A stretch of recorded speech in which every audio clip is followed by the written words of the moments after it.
everybody, it's EK from EK Gorman Designs, and I am coming in today to show you kind of a fun card. I think it's very fun, featuring the Woodland Pals stamp set and a whole bunch of stencils, all from Elizabeth Craft Designs. If you know me, and I don't know, some of you do. If you know me, you know I'm obsessed with stencils. I love stencils. When I paint with mixed media, I live for stencils, and I just don't find I have enough excuses to use them in card making.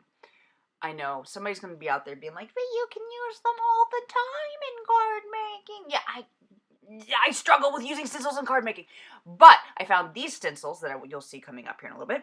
And they were like perfect card making stencils. And I was so excited. So what I'm doing right now is stamping out some images from the Woodland Pals stamp set. I love this fox. He's so stinking cute. And I'm masking everything with some 2-inch Post-it masking tape, because I'm going to do a lot of coloring. Somebody asked the other day how I store my blending things from Distress Oxide, since I can't fit them underneath like I do my inks. I keep them on a piece of paper like that with Velcro. I am blending in the background scene with the Distress Oxides. I like the Distress Oxides because I find they blend easier for me, and I find that you can color over them if need be with your Copic markers as long as you've heat set them. I could be wrong, and I'm sure if I am, somebody will yell at me, but that's fine because I like it. So here's the first of the stencils. This is the Earth and Sky stencils, and I'm using this cool little grass blade, and it doesn't look great in the beginning. Bear with me, hold on till the end, because you'll see why this becomes awesome. But yes, with some Distress ink, I blended in the grass, and with the masks on, it's kind of not nearly as fun. Now, something just happened that I didn't realize until the end of the card. I lost my little leaf mask, and I managed to put all kinds of color over my little leaf. In the end, it worked out just fine. Yeah, I'm still upset though, because I thought I had everything perfectly masked out, and I didn't.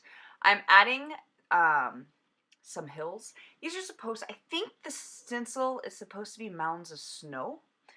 I am using them as hill mounds. And in fact, I want to create a mask, so I trace the stencil onto some masking tape, or Post-it tape, and cut a mask so I wouldn't get the Distress Oxides above the stencil. And you'll notice I keep laying, like, I'll pick the stencil up, I'll lay the stencil back down, I'll pick the stencil up, and I do that because I want to add depth to stuff. In fact, I wanted, if you ever look at a landscape portrait, stuff in the background is lighter than stuff in the foreground. So I've got that dark green grass in the foreground, and I wanted to kind of that twisted citron-y grass in the background. Yeah. It works, I promise, it does. The illusion happens. I'm adding some mountains behind the hills, because what goes behind the hills? Mountains. And I'm starting off in this shaded lilac color because I like purple mountains. They always look snow-covered when they're like slightly purplish. But because the shaded lilac was too purplish, I'm adding some gray because that's how it's happening. And yeah, same thing. I'm creating a mask on the Post-it tape so I can continue blending. One of my favorite things about using this Post-it tape and making lots and lots of masks is the reveal. The reveal is absolutely so much fun, and yeah, I need to mask more just because I get really excited as I pull the masking tape or the Post-it tape up off. Much more masking just because the reveal is so exciting to me. I add Salty Ocean, and now I'm going to take some white pigment ink. I think it's from Studio G. And use the top half of this stencil to create some really pretty clouds. Now I do need to heat set the pigment ink because otherwise I'd smear my hand completely through it. And here comes the beginning, not the complete, but the beginning of the reveals. You'll see I have a really ugly line in my grass. I mean, really ugly. That's not even like remotely pretty. So I'm coming back in and adding more layers of color, trying to limit this line. I didn't do a great job of it, so to solve that problem, I added something that would distract you from my ugly line. I also, in all the blending, lost my hills. My snow mountain turned into hills, and so I added more color over them just so they'd pop up more. See, they're back. Now again, the ugly line is still there, so I'm going to solve it by putting in a fence. I used the mountain and, the mountain, there's a very long phrase for it. Anyways, use this one, very cool, and put the fence railing in. There's a triangle. I didn't do it this way because I'm a dork. If anybody's wondering, I'm a massive dork, and I decided to make things a little harder on myself. But if you, the two lines there are actually the same rail, and there's actually a little triangle piece where if you line up the triangle, the rails work better. I'm a dork and didn't do it that way. I like to make things just a little bit harder on myself, so I did that. And here comes the fun part! Watch the masks come off.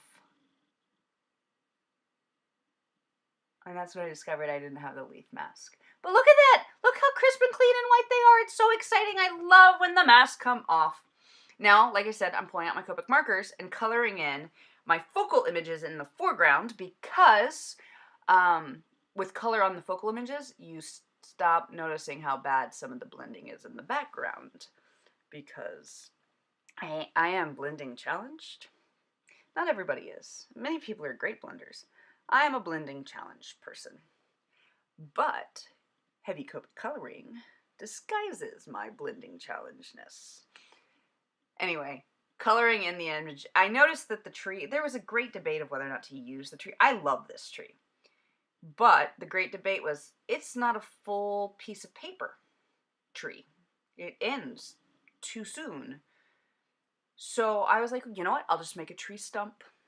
Where I live, there's been lots of winds this winter, and lots of trees have fallen down. And there's lots of trees that have been split off in the middle. And so, using my Copic-friendly pen, I made a tree stump. And didn't even feel a little bit guilty about it. Nope, not even a tiny bit. Okay, I felt a little guilty. But I think it worked. I don't think it looks ridiculous that I created it the way I did. I am trying a new combination of fox color. Fox is such a difficult color because it needs to be slightly red while still being brown.